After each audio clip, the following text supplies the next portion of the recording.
আমার প্রশ্ন হচ্ছে দাওয়াত সম্পর্কে অনেক। আমার নাম অপূর্ব, আমি একজন ছাত্রী। প্রথম প্রশ্নটা হলো আমি মাটিল্ডা দায়াস, গোয়া থেকে এসেছি। আপনার কাছে আমার প্রশ্ন যে আমার নাম দীপা, আমি ছাত্রী। আমি আচ্ছা, ঠিক আছে। আপনার এই ব্যাখ্যাটার সাথে একমত হতে পারলাম না। আমার প্রশ্নটা হলো, আর আমাকে বলতেই হবে এটা আপনার কাছে আমার প্রশ্ন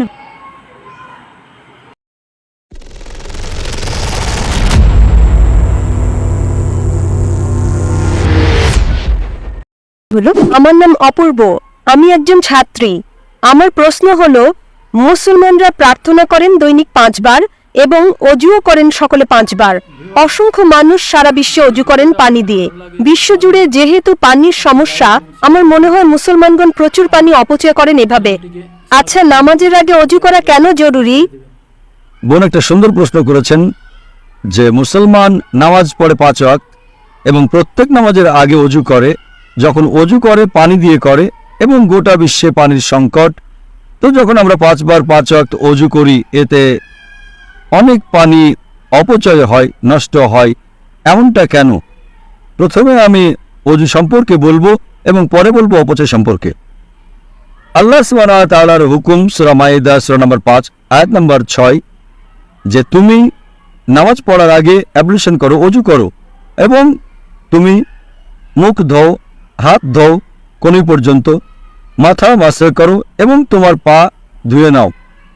এই শর্ত কেন? কেননা আমরা চাই যে যখনই আমরা আল্লাহ সুবহানাহু ওয়া তাআলার ইবাদত করি, খোদার ইবাদত করি, আমরা চাই যে আমরা পবিত্র হয়ে যাই। যদি আমি আপনাকে বলি বোন, অজুর পানি আমাদের আল্লাহর রাসূল বলেছেন, এক ব্যক্তি একবার একজন মানুষ প্রবাহমান নদীতে অজু করছিল এবং আল্লাহ রাসূল বললেন, তুমি যেভাবে অজু করছো এতে পানি অপচয় হয়ে যাচ্ছে। ওই ব্যক্তি বলল, হে রাসূল, আমি তো প্রবাহমান নদীতে অজু করছি, তো পানি কিভাবে অপচয় করব? আল্লাহ রাসূল বললেন, প্রবাহমান নদীতেও পানি অতিরিক্ত ব্যয় করো না, পানির অপচয় করো না। কেন? তার কারণ এই যে যখন তোমার অভ্যাস হয়ে যাবে বেশি পানি দিয়ে অজু করা, যখন তুমি ঘরে অজু করবে তখনও তুমি বেশি পানি অপচয় করবে। তো অপচয় করা, এমনকি অজুর সময়ও, অজুর সময় বেশি পানি ব্যবহার করা অপচয় এবং এটা অন্যায়। আপনি যখন দেখেন যে অজু করার জন্য, বোন আমার উত্তর কি শুনছেন না আপনি? জি, শুনছি। আমি জিজ্ঞেস করতে চাই যে আপনি প্রতিদিন গোসল করেন? জি স্যার। প্রতিদিন গোসল করেন? জি। অজু করার জন্য অজু আপনি 1 ঘট পানি দিয়েও করতে পারেন, 1 ঘট ঠিক আছে। তো করেন এবং আমি অনেকবারই করেছি ব্যক্তিগত ভ্রমণ করার সময়। 1 ঘট পানি 5 বার অজু করার জন্য 5 ঘটে হয়ে যায়। আনুমানিক 1 লিটার পানি যথেষ্ট। গোসলে আপনার কয় লিটার পানি লাগে বোন? কখনো মাপিনি। একটা আনুমানিক 1 বালতি, 2 বালতি, 1 বালতি তো লাগেই। 1 বালতি পানি মানে 20-25 লিটার। তো আমি আপনাকে বলবো যে এতে অনেক পানি অপচয় হয়। তাই আপনি বোন দৈনিক গোসল না করে শুধু মাসে 1 বার গোসল করবেন, মানবেন এটা? না। আপনি বলবেন, ভাই এই যে পানি প্রায় মানুষ 3 বালতি ব্যবহার করে, 4 বালতি ব্যবহার করে, ভাই আমাকে পরিষ্কার পরিচ্ছন্ন থাকতে হবে এবং আমি প্রতিদিন গোসল করতে চাই। আমিও আলহামদুলিল্লাহ প্রতিদিন গোসল করি, কখনো 2 বারও করি। তো এইভাবেই আপনি গোসল করতে চান নিজের শরীরকে পরিষ্কার রাখার জন্য। আমরা যখন আল্লাহ সুবহানাহু ওয়া তাআলার সামনে ইবাদত করি তো গুরুত্বপূর্ণ শরীরের যে অংশ সেগুলো আমরা পরিষ্কার করি, যাতে আমরা আমাদের প্রতিপালকের সামনে, আমরা আমাদের ঈশ্বর খোদা আল্লাহর সামনে যখন উপস্থিত হই আমরা চাই যে পরিষ্কার থাকি। আপনি যখন প্রতিদিন পরিষ্কার থাকতে চান, তেমনিভাবে আমরা মুসলিমরাও নামাজ পড়ার আগে আমরা চাই যে পবিত্র হয়ে উপস্থিত হই। তার সাথে আমরা গোসলও করি এবং যদি পানি কম হয়, যদি আপনি মরুভূমিতে যান পানি তো খুব কম, আপনি যদি অ্যান্টার্কটিকা যান তো লোকজন 6 মাসে একবার, বছরে একবার গোসল করে। আল্লাহর রাসূল বলেন যে কমপক্ষে 1 বার তো গোসল করো। পানির যদি স্বল্পতা হয়, পানির যদি কমতি থাকে, কমপক্ষে জুম্মার নামাজের আগে তো একবার গোসল করো। প্রথমে ফরজ ছিল, এখন মুস্তাহাব। আগে ছিল এটা আবশ্যক, এখন হচ্ছে করলে ভালো। কিন্তু আপনি যখন আল্লাহ সুবহানাহু ওয়া তাআলার ইবাদত করেন সে সময় পবিত্র হওয়াটা আবশ্যক। এই জন্যই আমাদের যিনি সৃষ্টিকর্তা, আমাদের যিনি ঈশ্বর, যিনি আমাদের পালনকর্তা, আমরা তার সামনে পবিত্র হয়ে আসতে চাই। এজন্য আমরা অজু করি এবং তার সাথে সাথে একটা মানসিক প্রস্তুতিও রয়েছে। আমি আমার আলোচনায় মানসিক প্রস্তুতি নেওয়ার কথা বলে থাকি। আমরা মানসিকভাবে প্রস্তুতি নেই। আমরা এখন আমাদের খোদার কাছে ইবাদত করতে যাচ্ছি, এটা মানসিক প্রস্তুতি। যখন অজু করি এটা মানসিক প্রস্তুতি, আর এজন্যই অজু ফরজ। কিন্তু আল্লাহর রাসূল আমাদের অনেক নিয়ম দেখিয়েছেন। ধরে নিলাম আপনি এমন জায়গায় আছেন যেখানে পানি পাওয়া যায় না, তো আল্লাহর রাসূলের হাদিস যে সেখানে পানি পাওয়া না গেলে তায়াম্মুম করতে পারো তুমি। অর্থাৎ তায়াম্মুম মানে যেখানে পানি নেই তুমি শুধু তোমার হাতকে মাটিতে স্পর্শ করো এবং তার দ্বারা তুমি তোমার হাত এবং মুখের উপর মাসা করতে পারো, তোমার ওযু হয়ে যাবে। তার মানে তুমি মানসিকভাবে তৈরি। পানি নেই, পানি মিলছে না, তার সত্ত্বেও আপনি ইবাদত করতে পারেন, আপনি তায়াম্মুম করবেন। কিন্তু যেখানে পানি আছে সেখানে তায়াম্মুম করা হারাম। যদি আপনি পানি পেয়ে যান তো তায়াম্মুম নিজের হাত জমিন লাগিয়ে কিংবা কোনো বালুর উপর লাগিয়ে অজু করা হারাম। তো এটা আমরা জানতে পাই কোরআনে এবং হাদিসে। আমাদের ধর্ম একটা উন্নততর ধর্ম, মাশাআল্লাহ একটা পাক পবিত্র ধর্ম, এবং একই সময় আমরা আমাদের ঈশ্বর, আমাদের খোদা, আমাদের আল্লাহ সুবহানাহু ওয়া তাআলার ইবাদত করি এবং তার শুকর আদায় করি কমপক্ষে 5 বার। আপনি বলেছেন 5 বার নামাজ পড়ার দরকারটা কেন? কেননা ডাক্তারকে জিজ্ঞেস করে জানতে পারবেন যে ভালো স্বাস্থ্যের জন্য কমপক্ষে 3 বার খাবার খেতে হয়। সেইভাবেই আমাদের ভালো আত্মার জন্য, সুস্থ আত্মার জন্য, ফুড ফর সোল, ভালো ঈমানের জন্য আমাদের কমপক্ষে 5 বার নামাজ পড়তে হয়, যাতে আমাদের আল্লাহ সুবহানাহু ওয়া তাআলার যে আদেশ আমাদেরকে দেওয়া হয়েছে, যা কোরআন মাজিদে দিয়েছেন আল্লাহ, তা স্মরণ করা হয়। আপনার কাছে আমার প্রশ্ন হলো, ইসলাম ছাড়া অন্য ধর্মের পরিবারে জন্মগ্রহণ করা মানুষের কি হবে? তাদের দোষ কি যদি জন্মের পর থেকে তাদেরকে যা শেখানো হচ্ছে তা বিশ্বাস করে? তাদের উপর কি আল্লাহর কোনো দায় নেই? আপনাকে ধন্যবাদ। বোন, খুব ভালো প্রশ্ন করেছেন, খুবই যৌক্তিক প্রশ্ন। আপনার প্রশ্নের দিকে আসি। যদি কোনো শিশু অমুসলিম পরিবারে জন্ম নেয়, আল্লাহ কিভাবে তাকে শাস্তি দিতে পারেন? এই কারণে কোনো শিশু অমুসলিম পরিবারের জন্ম নিয়ে বালেগ হওয়ার আগে যদি সে মারা যায়, সে জান্নাতে যাবে ইনশাআল্লাহ। কেন? কারণ প্রত্যেক শিশুই তার ইচ্ছাকে আল্লাহর কাছে সমর্পণ করে। সে মুসলিম, তার হিন্দু অথবা খ্রিস্টান যে কোনো নাম হতে পারে, জন, রামু, এতে কোনো সমস্যা নেই। কিন্তু যদি শিশু বলে গণ্য হয় আর যদি সে অবস্থায় মারা যায়, তাহলে জান্নাতে যাবে, মুসলিম বা অমুসলিম যে পরিবারেই সে জন্মগ্রহণ করুক না কেন। পরবর্তীতে যখন সে বড় হয়ে ওঠে এবং বালেগ হয়, তখন সে দায়ী হয় তার নিজের কাজের জন্য।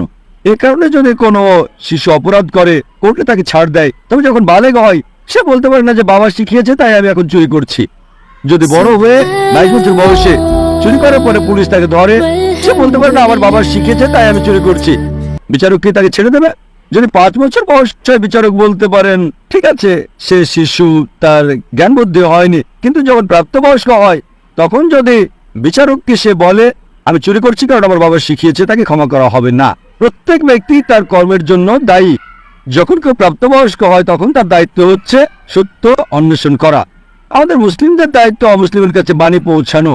ওই লোকটা বাণী গ্রহণ করুক বা না করুক, কিন্তু কোরআনে আল্লাহ বলেন সূরা ফুসিলাত অধ্যায় নম্বর 41 আয়াত নম্বর 53, সানুরিহিম আয়াতিনা ফিল আফাকি ওয়া ফি আনফুসিহিম হাত্তা ইয়াতাবায়্যানা আন্নাহুল হক। আমি তোমাদেরকে আমার নিদর্শনাবলী দেখাবো দূর দিগন্তে আর তাদের নিজেদের মধ্যেও, যতক্ষণ না তাদের কাছে স্পষ্ট হয় এটাই সত্য। আল্লাহ নিজেই দায়িত্ব নিয়েছেন যে তিনি নিজেই প্রত্যেক মানুষের কাছে সরাসরি বাণী পৌঁছে দেবেন।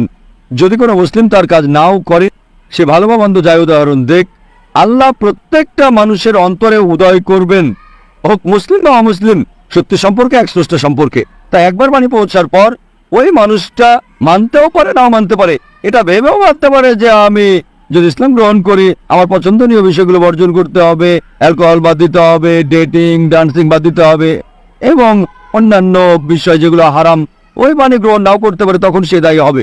একইভাবে বাবা যদি ভুল কিছু শেখায়, চুরি করা, এটা বোঝা আপনার দায়িত্ব যে চুরি করা হারাম, এটা পাপ, এটা ভুল কাজ।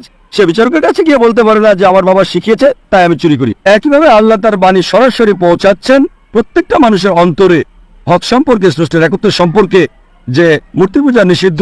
তবুও যদি সে ক্ষান্ত না হয় তখন সেটাই হবে বিচার দিবসে। এ কারণে আল্লাহ বলেন কোন অমুসলিমই আল্লাহর বিচার সম্পর্কে আপত্তি করবে না, কারণ অঙ্গ প্রত্যঙ্গ আপনার সম্পর্কে সাক্ষী দেবে। আপনার চোখ, হাত আপনার ব্যাপারে কথা বলবে।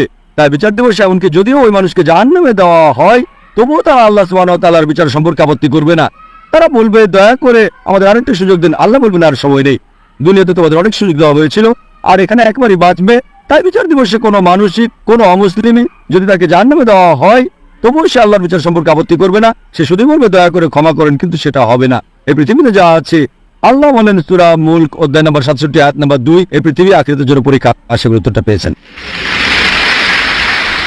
আমার প্রথম প্রশ্নটা হলো, একজন পুরুষ একজন স্ত্রীকেই ন্যায় দিতে পারে, কিন্তু কুরআন মুজিদে লেখা আছে একজন পুরুষ একের অধিক নারীকে বিয়ে করতে পারে। তাহলে আপনার প্রশ্ন, কোরআনে লেখা আছে একজন পুরুষ একাধিক নারীকে বিয়ে করতে পারে। হ্যাঁ, করতে পারে। তো আপনি এর উত্তর জানতে চান? জি। পবিত্র কোরআনে একমাত্র ধর্মগ্রন্থ যাতে লেখা আছে একজন পুরুষ একজন নারীকে বিয়ে করো। যদি অন্যান্য ধর্মগ্রন্থ পড়েন, দেখবেন বেশিরভাগ ধর্মগ্রন্থগুলোতে লেখা আছে আপনি অনেক নারীকে বিয়ে করতে পারেন। যখন আপনি রামায়ণ পড়বেন, আপনার হিন্দু ধর্মের গ্রন্থ রামায়ণে লেখা আছে শ্রী রামের পিতার কতগুলো স্ত্রী ছিল? কতগুলো ছিল? অনেক। দশরথের কতগুলো স্ত্রী ছিল? কিন্তু এটা ঠিক নয়, ছিল। আপনাকে জিজ্ঞেস করছি, দশরথের কতজন স্ত্রী ছিল? কতজন ছিল? 4টি বউ ছিল। কয়জন? 4টা। 4 জন ছিল। আপনি বললেন আমিও মানলাম ওনার 3 জন বউ ছিল। রামায়ণে এটা লেখা নেই যে শ্রীরামের পিতা পাপ করেছেন, লেখা আছে? লেখা নেই। যদি আপনি মহাভারত পড়েন, শ্রীকৃষ্ণের কয়জন বউ ছিল? কয়জন বউ? কিন্তু এটা ঠিক নয়। আমি বলতে চাইছি শ্রীকৃষ্ণ ভুল করেছেন? কেমন মানুষ আপনি? শ্রীকৃষ্ণকে ভুল বলছেন? সাবধানে ভাই, হিন্দুরা কিন্তু আপনাকে মারবে। শ্রীকৃষ্ণ ভুল করতে পারেন কি না? আমরা তো শ্রীকৃষ্ণকে খোদা মানি। খোদা মানেন, একেবারে ঠিক। তো খোদা ভুল করতে পারেন কি না? খোদা ভুল করতে পারেন কি না? না।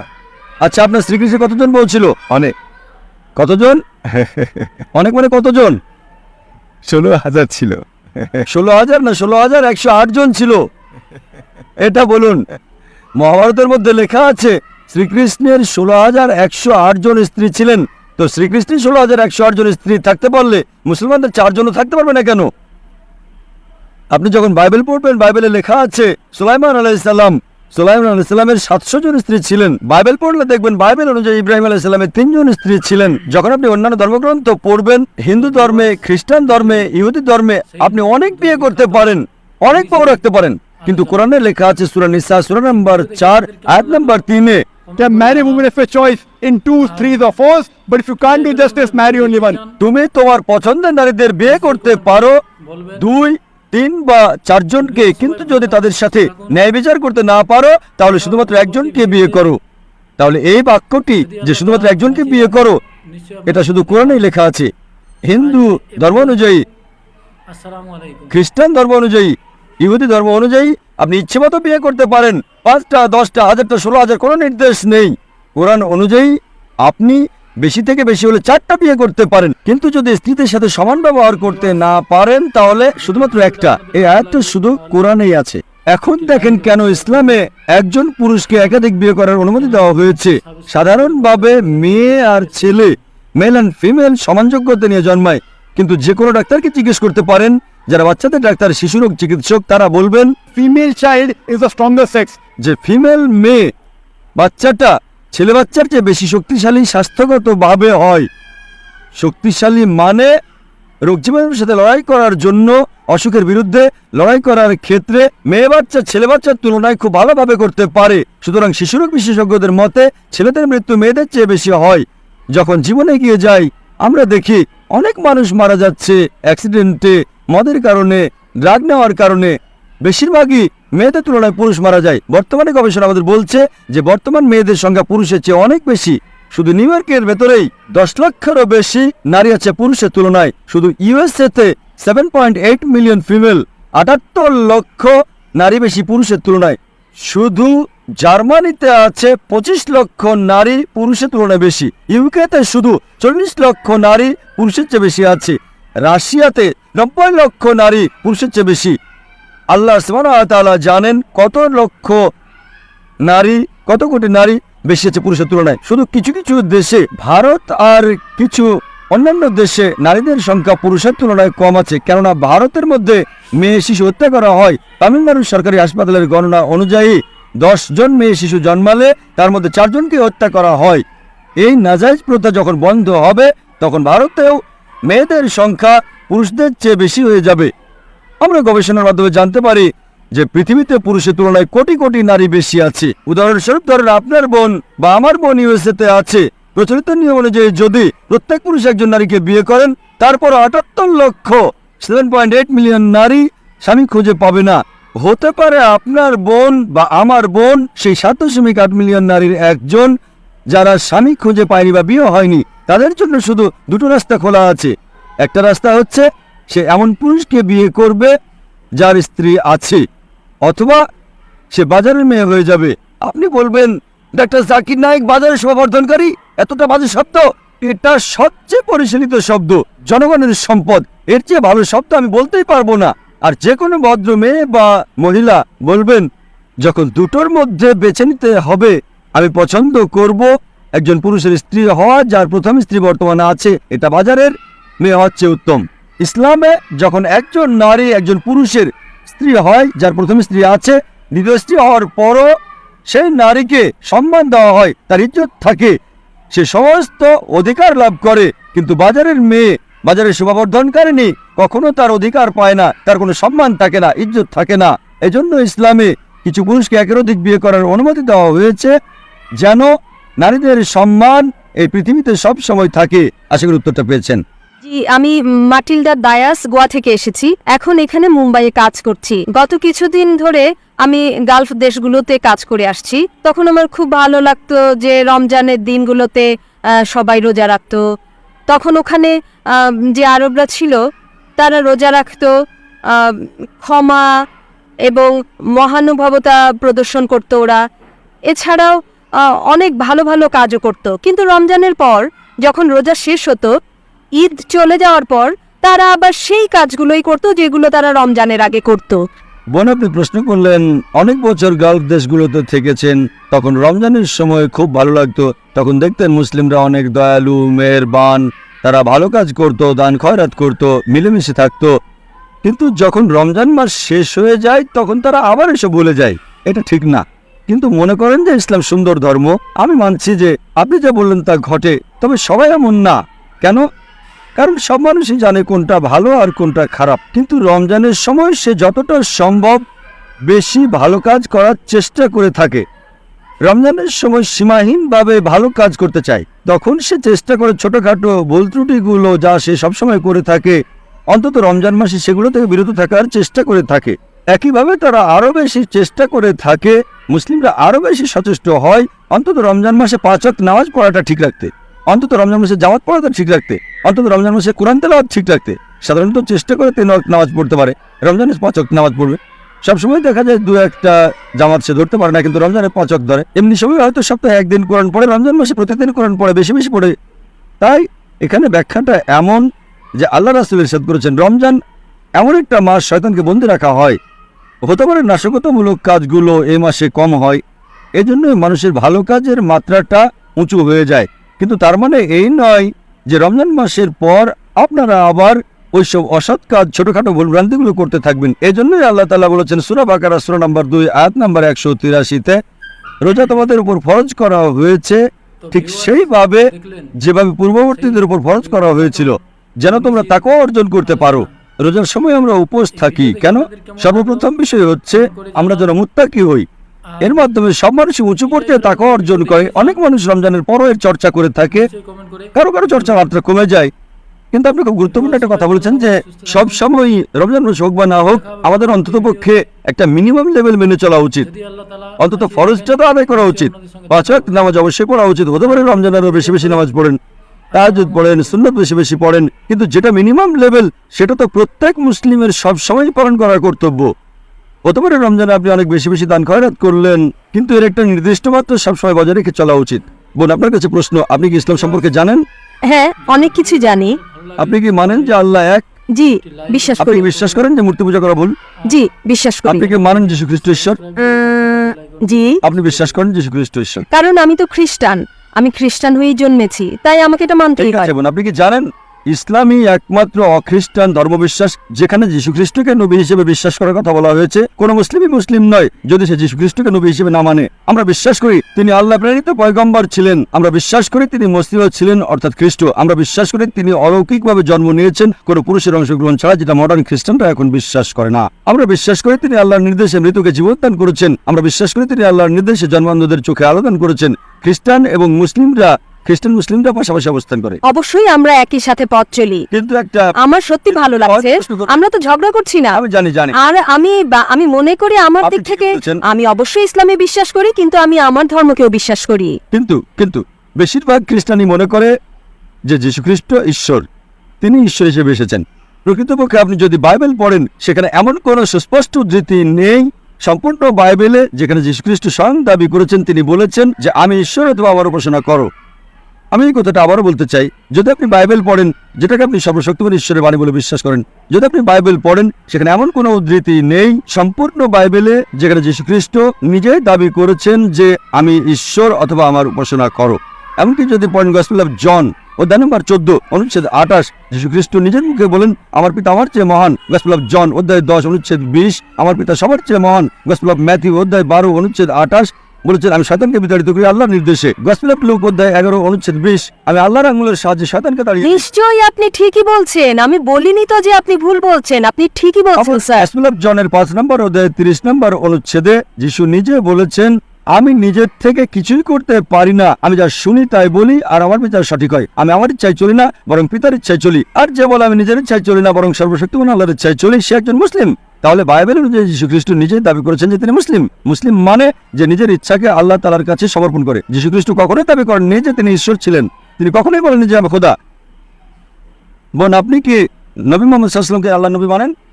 হ্যাঁ, আমি বিশ্বাস করি মুহাম্মদ সাল্লাল্লাহু আলাইহি ওয়াসাল্লাম খোদার প্রেরিত আপনি বার্তাবাহক। যীশু খ্রিস্টকে আল্লাহর রাসূল মানেন? বলার কিছু নেই। তাকে খোদা মানেন নাকি খোদার বার্তাবাহক মানেন? না, আমি জানি না। বোন, আপনার কাছে আমার অনুরোধ, আপনি আমার ভিডিও ক্যাসেটটা দেখবেন, ইসলাম ও খ্রিস্টান ধর্মের সাদৃশ্য, তাহলে বাইবেল সম্পর্কে অনেক কিছু জানতে পারবেন, কোরআন সম্পর্কেও জানবেন। আর আমি আল্লাহর কাছে দোয়া করবো তিনি যেন আপনাকে পথ দেখান এবং হেদায়েত করেন। আপনি ইসলাম সম্পর্কে অনেক কিছু জানেন, আমি অনুরোধ করবো আপনি খ্রিস্টান ধর্ম সম্পর্কে একটু ভাবেন। আশা করি আপনি সত্যটা জানবেন এবং সেদিন সর্বশক্তিমান আল্লাহকে ধন্যবাদ দিবেন সঠিক পথ দেখানোর জন্য। বোন, আপনাকে ধন্যবাদ। আপনাকেও। আপনার কাছে আমার প্রশ্ন যে খ্রিস্টানরা তাদের ঈশ্বরকে বলে ট্রিনিটি, পিতা পুত্র, এই কথাটার অর্থ কি এই যে তারা এক ঈশ্বরে বিশ্বাস করে? বোন একটা প্রশ্ন করেছেন যে খ্রিস্টানরা ট্রিনিটিতে বিশ্বাস করে, অর্থাৎ পিতা পুত্র আর পবিত্র আত্মা, আর এরা আসলে একজন। এর মানে কি খ্রিস্টানরা এক ঈশ্বরে বিশ্বাস করে? ট্রিনিটি শব্দটা যদি পুরো বাইবেল খোঁজেন, ট্রিনিটি শব্দটা বাইবেলের কোনো জায়গাতে উল্লেখ করা হয়নি, বাইবেল এটা নেই। কিন্তু এই শব্দটা পবিত্র কোরআনে আছে। পবিত্র কোরআন বলছে সূরা নিসার 171 নম্বর আয়াতে উল্লেখ করা আছে যে ওয়ালা তাউলু সালাসা, তোমরা ট্রিনিটি বলো না, এনতাও খায়রুল লাকুম, এটাই তোমাদের জন্য কল্যাণকর হবে। আল্লাহ তো একমাত্র ইলাহ। এরপরে আরো আছে সূরা মাইদার 73 নম্বর আয়াতে উল্লেখ করা আছে, বলা হচ্ছে লাকাদ কাফারাল্লাযিনা ক্বালু ইন্নাল্লাহা সালিসু সালাসা, তারা কুফরি করে যারা বলে আল্লাহ হলেন তিনের মধ্যে একজন, কারণ আল্লাহ ব্যতীত কোনো ইলাহ নেই। ট্রিনিটি শব্দটা বাইবেলের কোথাও নেই, কিন্তু কোরআনে এটার উল্লেখ করা আছে। আর কোরআন বলছে ওয়ালা তাকুলু সালাসা, তোমরা ট্রিনিটি বলো না। বাইবেলের কাছাকাছি অর্থের যে কথা আছে, যেটাকে বলা যেতে পারে ট্রিনিটির কাছাকাছি, সেটা আছে জনের ফার্স্ট এপিস্টলে 5 নম্বর অধ্যায়ের 7 অনুচ্ছেদে বলা হয়েছে স্বর্গের তিনজন সবার উপরে থাকবেন, পিতা পুত্র এবং পবিত্র আত্মা, আর এই তিনজন আসলে এক। বাইবেলের এই অনুচ্ছেদটা জনের ফার্স্ট এপিস্টল 5 নম্বর অধ্যায় 7 অনুচ্ছেদ হচ্ছে পুরো বাইবেলের মধ্যে ট্রিনিটি সম্পর্কে একমাত্র কথা। কিন্তু যদি আপনারা বাইবেলের নতুন সংস্করণ পড়েন, এই সংস্কারটা করেছিলেন 32 জন বিশেষজ্ঞ। তারা বাইবেল থেকে এই অনুচ্ছেদটা বাদ দিয়েছেন। কোন মুসলমান এটাকে বাদ দেননি, অখ্রিস্টান পণ্ডিত করেননি। বাইবেলের এই অনুচ্ছেদটা বাদ দিয়েছেন 32 জন খ্রিস্টান পণ্ডিত, সবাই উচ্চপদস্থ। তাদের পেছনে ছিল পৃথিবীর 50টি চার্চ, কারণ তাদের মতে এটা একটা বানানো কথা, একটা মিথ্যে কথা। তাদের মতে এই কথাগুলো মূল গ্রন্থে ছিল না। আর মুসলমানদের আমাদের উচিত হবে এই খ্রিস্টান বিশেষজ্ঞদের প্রাণ খুলে আন্তরিক ধন্যবাদ জানানো, কারণ বাইবেল এখন আরো পবিত্র কোরআনের কাছাকাছি এসে গেছে, ইসলামের কাছাকাছি। পবিত্র কোরআন আছে ওয়ালা তাকুলু সালাসা, তোমরা ট্রিনিটি বলো না। যদি আপনারা ভালো করে দেখেন, যীশু খ্রিস্ট তার নিজের মুখে কখনোই ট্রিনিটি বলেননি যে পিতা পুত্র পবিত্র আত্মা মিলে একজন। যীশু খ্রিস্ট বলেছেন গসপেল অফ জন 14 নম্বর অধ্যায় 28 অনুচ্ছেদে আছে আমার বাবা আমার চাইতে মহান। গসপেল অফ জন 10 অধ্যায়ের 29 অনুচ্ছেদে আছে আমার বাবা সবার চাইতে মহান। গসপেল অফ ম্যাথিউ 12 নম্বর অধ্যায় 28 অনুচ্ছেদে আমি শয়তানকে তাড়িয়ে দেই ঈশ্বরের আত্মার সাহায্যে। গসপেল অফ লুক 11 অধ্যায় 20 অনুচ্ছেদ ঈশ্বরের আঙ্গুলের সাহায্যে আমি শয়তানকে দাঁড়িয়ে দেই। গসপেল অফ জন 5 নম্বর অধ্যায় 30 অনুচ্ছেদ। আমি নিজের থেকে কিছুই করতে পারি না, এখানে থেকে আমি বিচার করি, আর আমার বিচার সঠিক, কারণ আমি আমার ইচ্ছাকে দেখি না, বরং আমার বাবার ইচ্ছাকে দেখি যিনি আমাকে পাঠিয়েছেন। তিনি কখনো ট্রিনিটির কথা বলেননি। তাকে যখন প্রশ্ন করা হলো আমাদের জন্য প্রথম নির্দেশটা কি, তিনি বললেন, এটা আছে গসপেল অফ মার্কে 12 নম্বর অধ্যায়ের 29 অনুচ্ছেদে, Shama Israelo, Adna Ilahaino Adna Ihad. যার অর্থ, হে ইসরায়েলবাসী, আমাদের প্রভু, আমাদের ঈশ্বর, তিনি একজনই। আশা করি উত্তরটা পেয়েছেন। আমার নাম দীপা, আমি ছাত্রী। আমার প্রশ্ন হচ্ছে, কে লেখেন কোরআন ও বাইবেল? কে সত্যায়ন করে? বিস্তারিত বলুন। বোন একটা সুন্দর প্রশ্ন করেছেন যে কোরআনের লেখক কে, Who's the author of the Quran? Who's the author of the Bible? কে কোরআন লিখেছেন, কে বাইবেল লিখেছেন। কোরআন মজিদে লেখা আছে যে আল্লাহ সুবহানাহু ওয়া তাআলা অসংখ্য ওহী ও গ্রন্থ নাজিল করেন, নাম দিয়ে শুধু 4খানা উল্লেখ হয়, তা হচ্ছে তওরাত, জবুর, ইনজিল ও কোরআন। তওরাত সেই ওহী যা আল্লাহ সুবহানাহু ওয়া তাআলা খোদা হযরত মুসা আলাইহিস সালামের প্রতি নাজিল করেন। জবুর সেই ওহী, ওই গ্রন্থ যা খোদা দাউদ আলাইহিস সালামের প্রতি নাজিল করেন। ইনজিল ওই গ্রন্থ, ওই ওহী যা আল্লাহ সুবহানাহু ওয়া তাআলা যীশু খ্রিস্ট বা ঈসা আলাইহিস সালামের প্রতি নাজিল করেন। এবং কোরআন খোদা আল্লাহর সর্বশেষ গ্রন্থ যা সর্বশেষ নবী মুহাম্মদ সাল্লাল্লাহু আলাইহি ওয়াসাল্লামের উপর নাজিল করেন। এই 4খানা গ্রন্থের উল্লেখ আছে, কোরআন মজিদে নাম দিয়ে উল্লেখ করা হয়। তাছাড়া আল্লাহ তাআলা বলেন সূরা রাদ সূরা নম্বর 13 আয়াত নম্বর 38-এ যে আল্লাহ সুবহানাহু ওয়া তাআলা প্রত্যেক যুগে কিতাব নাজিল করেন, কিন্তু নামে শুধুমাত্র 4খানা। তো কোরআন মজিদের লেখক হলেন আল্লাহ। আর এ বিষয়ে আমি আলোচনা করেছি প্রথম পিস কনফারেন্সে, কোরআন মজিদকে আল্লাহর বাণী, সর্বপ্রথম কনফারেন্স।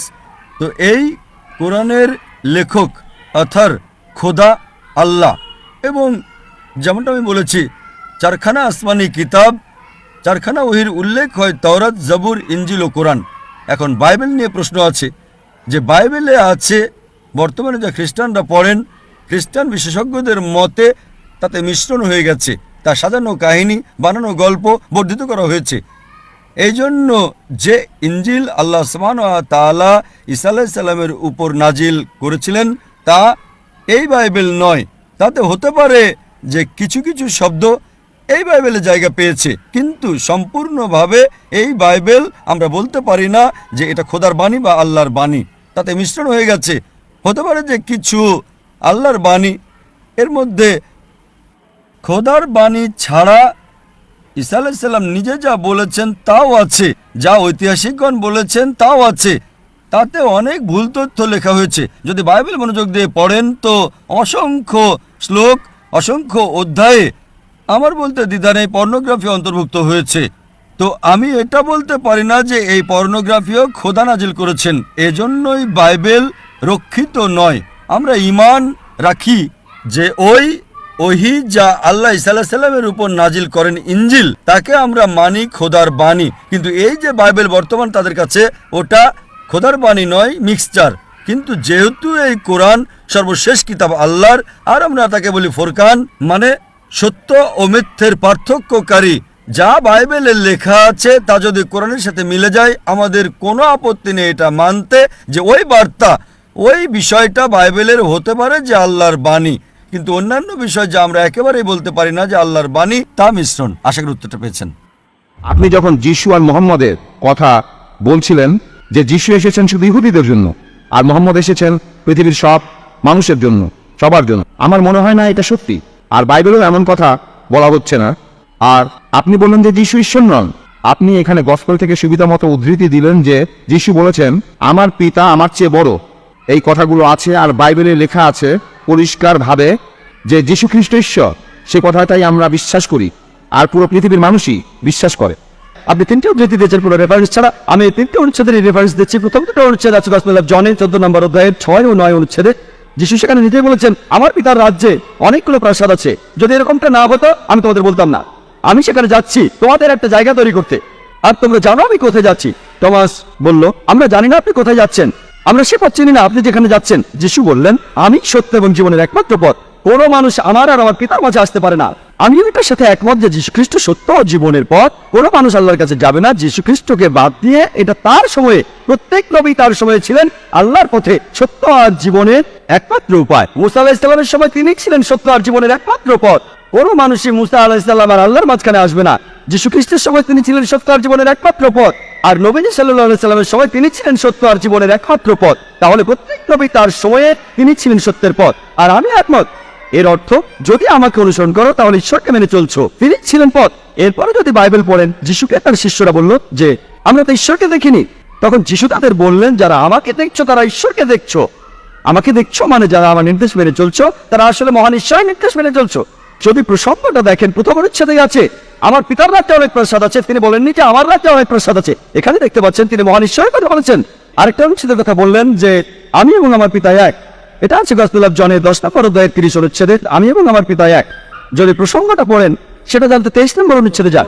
গসপেল অফ জন 10 নম্বর অধ্যায় 23 অনুচ্ছেদ বলা হয়েছে যীশু খ্রিস্ট যখন মন্দিরে সলোমনের বারান্দায় গেলেন। 24 নম্বর অধ্যায় বলছে ইহুদিরা তার চারপাশে জড়ো হলো আর বলল আমাদের কতদিন দ্বিধার মধ্যে রাখবেন, আপনি যদি খ্রিস্ট হন সরাসরি বলুন। 25 অনুচ্ছেদে বলছে আমি তোমাদের বলেছি কিন্তু তোমরা বিশ্বাস করোনি। আমি যে কাজগুলো করি আমার পিতার নামে তারাই আমার হয়ে এখানে সাক্ষ্য দেবে।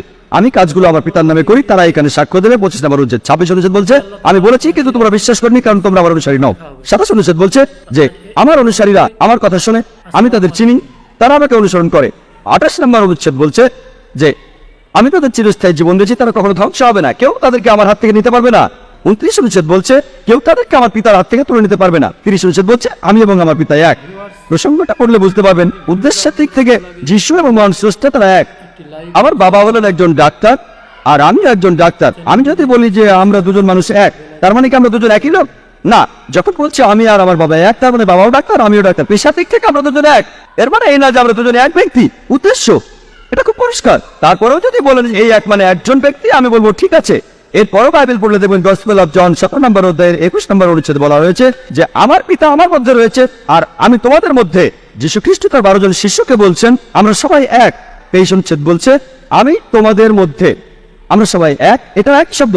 এই কথাটার মানে হলো মহান স্রষ্টা যিশু আর শিষ্যরা তারা একই নির্দেশ দিচ্ছেন, একই আদেশ, আর এই নির্দেশের ক্ষেত্রে তারা সবাই এক। কিন্তু যদি বলেন তারা একজন ব্যক্তি, তাহলে ট্রিনিটিকে বদলাতে হবে, অন্য ধারণা লাগবে। 14 জন ঈশ্বরের, মহান স্রষ্টা যিশু খ্রিস্ট আর 12 জন শিষ্য। আপনি প্রসঙ্গটা পড়লেই বুঝবেন। কিন্তু যদি এটার সাথে একমত না হন, যদি বলেন যে এখানে এক উদ্দেশ্যের কথা বলা হচ্ছে না, তাহলে আপনাকে এটাও মানতে হবে যে যিশুর 12 জন শিষ্য ঈশ্বর। এরপর আরো দেখেন 31 নম্বর অনুচ্ছেদে গসপেল অফ জন 10 নম্বর অধ্যায়ের 31 অনুচ্ছেদ, যখন যিশু বললেন আমি এবং আমার পিতা এক, তখন ইহুদিরা পাথর মারতে চাইল। তাহলে তারা জানতো ইহুদিরা তাকে মারতে চাইল কেন? কারণ ধর্মের অপমান। 32 অনুচ্ছেদের উত্তর দেওয়া আছে যীশু খ্রিস্ট তখন ইহুদিদের বললেন আমার পিতার অনেক ভালো কাজ তোমাদের দেখিয়েছি, তোমরা কোন ভালো কাজটার জন্য আমাকে পাথর মারতে চাইছো? এরপর 33 অনুচ্ছেদে আছে ইহুদিরা বলল আমরা আপনাকে ভালো কাজের জন্য পাথর মারছি না, আপনাকে পাথর মারছি কারণ আপনি মানুষ হয়ে ধর্মের অবমাননা করেছেন, নিজেকে ঈশ্বর বলেছেন।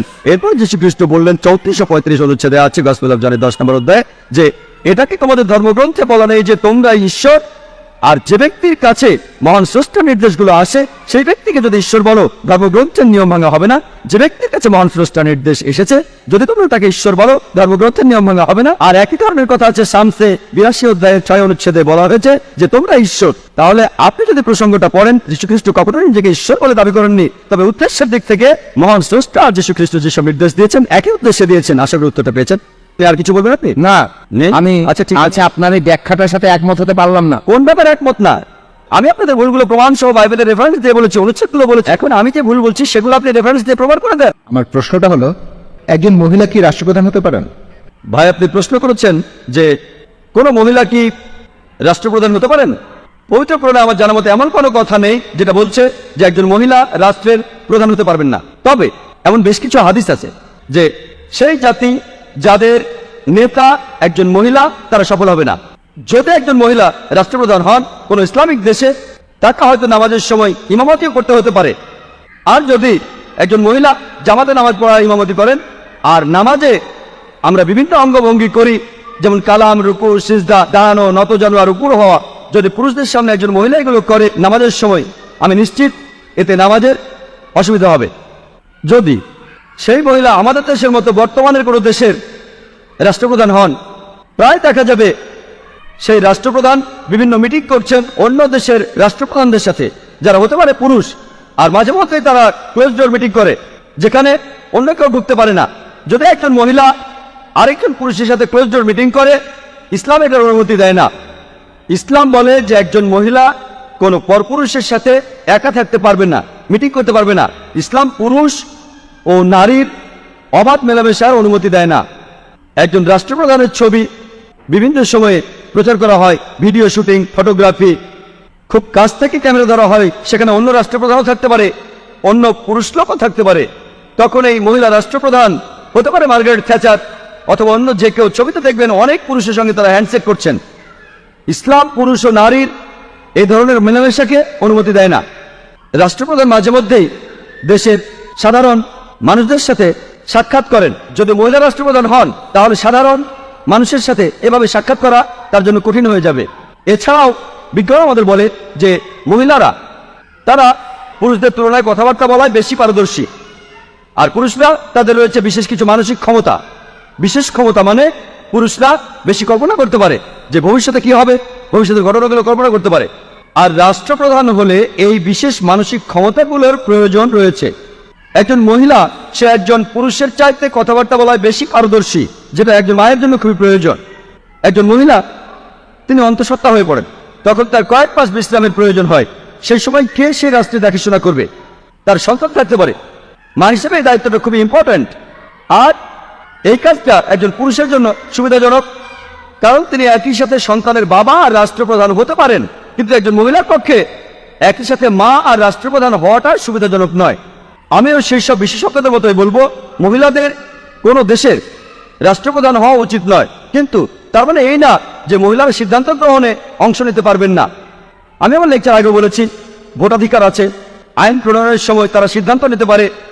আর আমরা ইতিহাস থেকে জানতে পারি উম্মে সালমা রাদিয়াল্লাহু তাআলা আনহা তিনি নবীজিকে সমর্থনার নির্দেশনা দিয়েছেন। যে সময় মুসলিম সম্প্রদায় একত্রিত ছিল না, তিনি তখন নবীজিকে সমর্থনার নির্দেশনা দিয়েছেন। আর আমরা জানি যদিও প্রাইম মিনিস্টার অথবা প্রেসিডেন্ট তিনি হন দেশের প্রধান ব্যক্তি, কিন্তু প্রায় দেখা যায় যে পিআর সেক্রেটারিরাই বিভিন্ন সময়ে সিদ্ধান্ত নিয়ে থাকেন। তাহলে এভাবে একজন মহিলা দেশের বিভিন্ন বিষয়ে সিদ্ধান্ত নিতে পারেন। আশা করি উত্তরটা পেয়েছেন। আর আমাকে বলতেই হবে, এটা আমার জন্য অত্যন্ত সম্মানের যে আমি আপনার সামনে দাঁড়িয়ে কথা বলছি। ভাই, আমি খ্রিস্ট ধর্মে বিশ্বাসী, তো আমি আমার সীমিত জ্ঞান দিয়ে যা বুঝতে পারি যে এই উভয় ধর্মের মধ্যে অনেক সাদৃশ্য আছে, আবার একই সাথে কিছু পার্থক্যও আছে। যেমন ইসলামে যীশু খ্রিস্টকে আমরা সেই একই ধরনের সম্মান দিই না, যেরকম তিনি একজন সাধারণ নবী হিসেবে গণ্য হয়ে থাকেন। এটা আমার সীমিত উপলব্ধি। আমি যা জানতে চাচ্ছি যে মূল পার্থক্য হলো আমরা যীশু খ্রিস্টকে অনেক বেশি গুরুত্ব দিয়ে থাকি ঈশ্বরের পরেই। আমরা ঈশ্বর বিশ্বাস করি, পিতা, পুত্র এবং পবিত্র আত্মা। আমরা যীশুকে বিশ্বাস করি এবং তাকে অন্যান্য নবীদের চেয়ে অনেক বেশি গুরুত্ব দিই, আর আমরা সেই পবিত্র আত্মাকেও গুরুত্ব দিই।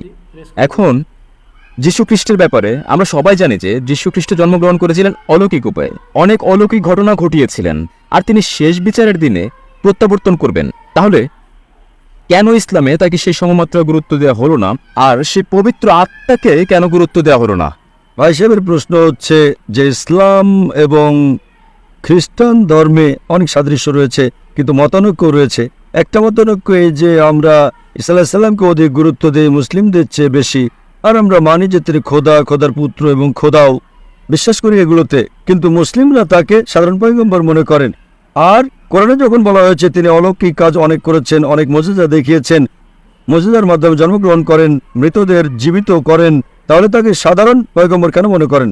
এই প্রশ্নের উত্তর দেবার আগে আমি এটা বলতে চাই যে ইসলাম একটি একমাত্র অখ্রিস্টান ধর্ম যার অনুসারীদের জন্য ফরজ হচ্ছে ঈসা আলাইহিস সালামকে মানা। যদি কোনো মুসলিম ঈসা আলাইহিস সালামকে না মানে তাহলে সে মুসলিম হতে পারে না। প্রত্যেক মুসলিমের জন্য এটা ফরজ যে সে ঈসা আলাইহিস সালামকে মানবে। আমরা এটা মানি যে তিনি আল্লাহ সুবহানাহু ওয়া তাআলার প্রেরিত একজন বিখ্যাত পয়গম্বর ছিলেন, সাধারণ পয়গম্বর নন। হাদিসে বর্ণিত আছে যে 5 জন বিখ্যাত পয়গম্বর, তাদের মধ্যে একজন তিনি, সাধারণ পয়গম্বর নন। ঈসা আলাইহিস সালাম আল্লাহ প্রেরিত একজন বিখ্যাত পয়গম্বর ছিলেন। আর আমরা এটা মানি যে ঈসা আলাইহিস সালাম ছিলেন মসীহ, অনুবাদ করলে হয় খ্রিস্ট। আমরা এটাও বিশ্বাস করি যে তিনি মুজিজার মাধ্যমে, অলৌকিকতার মাধ্যমে কোনো পুরুষের স্পর্শ ছাড়া জন্মগ্রহণ করেন, পিতাবিহীন জন্মগ্রহণ। আমরা এটা মানি যে ঈসা আলাইহিস সালাম মৃতকে জীবিত করেন আল্লাহর সাহায্যে। আমরা এটা মানি যে ঈসা আলাইহিস সালাম দৃষ্টিহীনকে দৃষ্টি দিয়েছেন, আর যাদের কুষ্ঠরোগ ছিল তাদের ভালো করেছেন আল্লাহর সাহায্যে। মুসলিম আর খ্রিস্টান একত্রে যাচ্ছে। ভাই সাহেব ঠিক বলেছেন, যখন একত্রে চলছে তাহলে মতানৈক্য কেন? সবচেয়ে বড় মতানৈক্য এই যে অনেক খ্রিস্টান মনে করেন যে ঈসা আলাইহিস সালাম হলেন ঈশ্বর বা ঈশ্বরের পুত্র, যা আমরা মুসলিমরা কখনোই মানি না।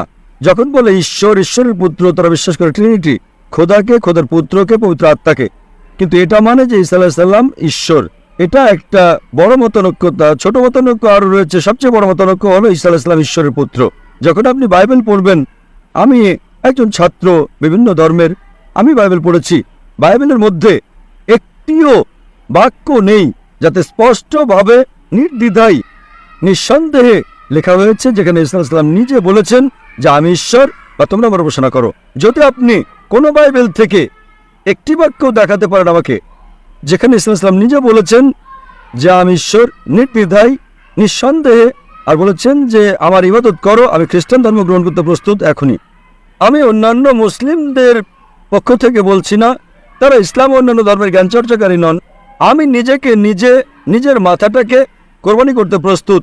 যদি আপনি কোনো বাইবেল থেকে একটিও বাক্য আমাকে দেখাতে পারেন বিনা দ্বিধায়, বিনা সন্দেহে, যাতে ঈসা আলাইহিস সালাম নিজে বলেছেন যে আমি ঈশ্বর বা তোমরা আমার উপাসনা করো, আমি আজই খ্রিস্টান হতে প্রস্তুত। যখন আপনি বাইবেল চর্চা করবেন তো জানতে পারবেন যে ঈসা আলাইহিস সালাম নিজে বলেছেন, গসপেল অফ জন অধ্যায় নম্বর 14 অনুচ্ছেদ নম্বর 28, ঈসা আলাইহিস সালাম নিজে বলেছেন, My father is greater than I. আমার পিতা, আমার খোদা আমার চেয়ে মহান। গসপেল অফ জন অধ্যায় নম্বর 10 অনুচ্ছেদ নম্বর 29, My father is greater than all. আমার পিতা সবার চেয়ে মহান। গসপেল অফ ম্যাথিউ চ্যাপ্টার নম্বর 12 অধ্যায় নম্বর 12 অনুচ্ছেদ নম্বর 28, I cast out devils with the Spirit of God. আমি শয়তানকে প্রতিহত করি আল্লাহর সাহায্যে। গসপেল অফ লুক অধ্যায় নম্বর 11 অনুচ্ছেদ নম্বর 20, I cast out devils with the finger of God. আমি আল্লাহর আঙ্গুলের সাহায্যে শয়তানকে তাড়িয়ে দেই। গসপেল অফ জন অধ্যায় নম্বর 5 অনুচ্ছেদ নম্বর 30, I can of my own self do nothing. As I hear, I judge, and my judgment is just. For I seek not my will, but the will of my Father. I can of my own self do nothing. আমি নিজের থেকে কিছুই করতে পারি না। As I hear, I judge. যেভাবে আমি শুনি সেভাবে আমি বিচার করি। As I hear, I judge, and my judgment is just. For I seek not my will, but the will of my Father. কেননা আমি নিজের থেকে কিছুই বলি না, যা খোদার ইচ্ছা তাই করি। যদি কোনো মানুষের কথা বলে যে খোদার যা ইচ্ছা তাই আমি করি, তাকে আরবিতে বলা হয় মুসলিম। ঈসা আলাইহিস সালাম ছিলেন মুসলিম, তিনি কোথাও বলেননি যে তিনি খ্রিস্টান ছিলেন। আপনি পুরো বাইবেলে, কোনো খ্রিস্টান ধর্মের বাইবেলে নেই। সমগ্র বাইবেল আপনি খুঁজে দেখেন, What Christianity is not there in the Bible. এই শব্দ খ্রিস্টান বাইবেলে পাবেন না। এটা উপাধি দেওয়া হয় ঈসা আলাইহিস সালামের অনুসারীদেরকে খ্রিস্টান উপাধি। আপনি এরপর পড়েন, লেখা আছে গসপেল অফ জন অধ্যায় নম্বর 14 অনুচ্ছেদ নম্বর 24, যে কথা তোমরা শোনো তা আমার নয়, বরং আমার পিতার যিনি আমাকে পাঠিয়েছেন। তোমরা যে কথা শোনো, ঈসা আলাইহিস সালাম বলেন, তা আমার নয়, তা খোদার। গসপেল অফ জন অধ্যায় নম্বর 17 অনুচ্ছেদ নম্বর 3, This is life eternal, so that you may know there is one God, and Jesus Christ whom thou hast sent.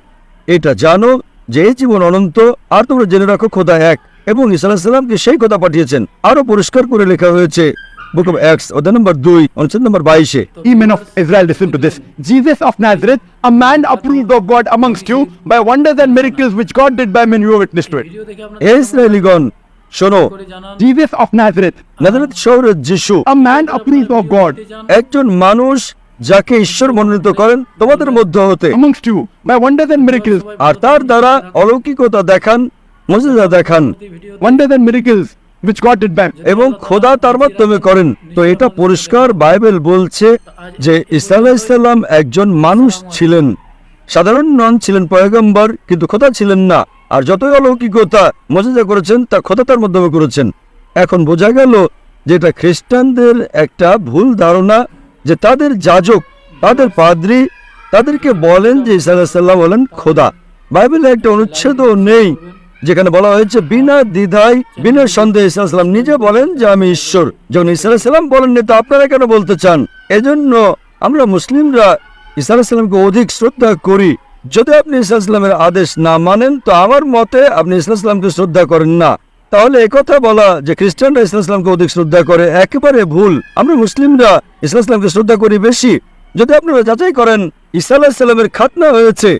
খ্রিস্টানরা কি খাতনা করে? মুসলিমরা খাতনা করে। ঈসা আলাইহিস সালাম, আপনারা দেখবেন বাইবেলে লেখা হয়েছে যে বাইবেলের সকল বিষয় আপনাদের অনুসরণ করা উচিত। লেখা হয়েছে বাইবেলে বুক অব লেভিটিকাস অধ্যায় নম্বর 11 অনুচ্ছেদ 7 ও 8 যে তোমরা শুকরের মাংস খেও না, খিঞ্জিরের মাংস খেও না। বুক অব ডিউটোনমি অধ্যায় নম্বর 14 অনুচ্ছেদ নম্বর 8, বুক অব আইজা অধ্যায় নম্বর 16 অনুচ্ছেদ নম্বর 2 থেকে 5 আমরা শুকরের মাংস খাই না, আপনারা খান। পর্দার ব্যাপারে লেখা হয়েছে বাইবেলে ফার্স্ট তিমথি অধ্যায় নম্বর 2 অনুচ্ছেদ নম্বর 9, ফার্স্ট বুক অব করিন্থিয়ান্স অধ্যায় নম্বর 11 অনুচ্ছেদ নম্বর 5 ও 6 আমরা পর্দা করি, আপনারা করেন না। তো এই জন্য খ্রিস্টান মানে যদি এই হয় যে ঈসা আলাইহিস সালামের আদেশ মানা, তাহলে আমরা মুসলিমরা খ্রিস্টানদের চেয়ে বড় খ্রিস্টান। যদি খ্রিস্টানদের স্বীকৃতি এটা হয় যে ঈসা আলাইহিস সালামকে খোদা মানা, তাহলে আমরা খ্রিস্টান নই। কিন্তু খ্রিস্টানের মানে যদি হয় ঈসা আলাইহিস সালামের আদেশ মানা, তাহলে আমরা মুসলিমরা খ্রিস্টানদের চেয়ে বেশি খ্রিস্টান। আমি আপনাদের দাওয়াত দিচ্ছি যে আপনারা আরো ভালো খ্রিস্টান হন আর ইসলামকে গ্রহণ করুন এবং ঈসা আলাইহিস সালামকে আরো সম্মান করুন। আশা করি উত্তরটা পেয়েছেন। আমার প্রশ্ন হচ্ছে দাওয়াত সম্পর্কে অনেক মানুষ আমাকে জিজ্ঞেস করে যে খুব ভালো ও সৎ কর্মশীল অমুসলিম নরকে যাওয়া কতটা অবিচার। উদাহরণস্বরূপ মাদার তেরেসা, তাদের সৎকর্মের কি হবে এবং তাদের কিভাবে সুন্দরভাবে উত্তর দিব? ধন্যবাদ। বোন প্রশ্ন করলেন মাদার তেরেসার মতো সৎকর্মশীল অমুসলিমের বিষয়ে, তিনি কি জান্নাতে যাবেন নাকি জাহান্নামে? আমি আমার লেকচারে বলেছি সূরা আসর অনুযায়ী জান্নাতে অথবা স্বর্গে যাওয়ার জন্য শর্ত হচ্ছে 4টা। والعصر إن الإنسان في خسر إلا الذين آمنوا وعملوا الصالحات وتواصوا بالحق وتواصوا بالصبر. মহাকালের শপথ, মানুষ সবসময় ক্ষতিগ্রস্ত তারা ব্যতীত যারা ঈমান আনে, সৎকর্ম করে, যারা দাওয়া দেয় এবং পরস্পরকে ধৈর্যের উপদেশ দেয়। জান্নাতে যাওয়ার কমপক্ষে 4টা শর্ত আছে। একইভাবে আমি ছিলাম যখন স্কুলে, আমি আইসিএসসি পাস করেছি 1982 সালে। আমাদের কমপক্ষে 6টা আবশ্যিক বিষয় ছিল।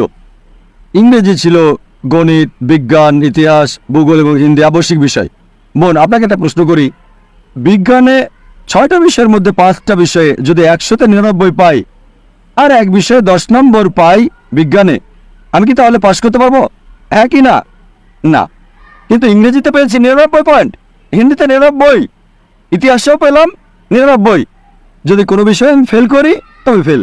একইভাবে জান্নাতে যেতে 4টা শর্ত পূরণ করতে হবে: ঈমান, সৎকর্ম করা, মানুষকে সত্যের দিকে দাওয়াত দেওয়া এবং ধৈর্যের উপদেশ দেওয়া। আপনি বললেন মাদার তেরেসা ছিলেন সৎকর্মশীল।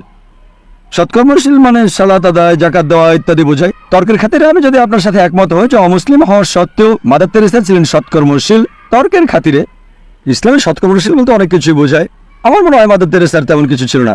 তবুও তর্কের খাতিরে যদি আপনার সাথে একমত হই যে 99 পেয়েছেন তিনি, মাত্র একটাই, ঈমান কোথায়?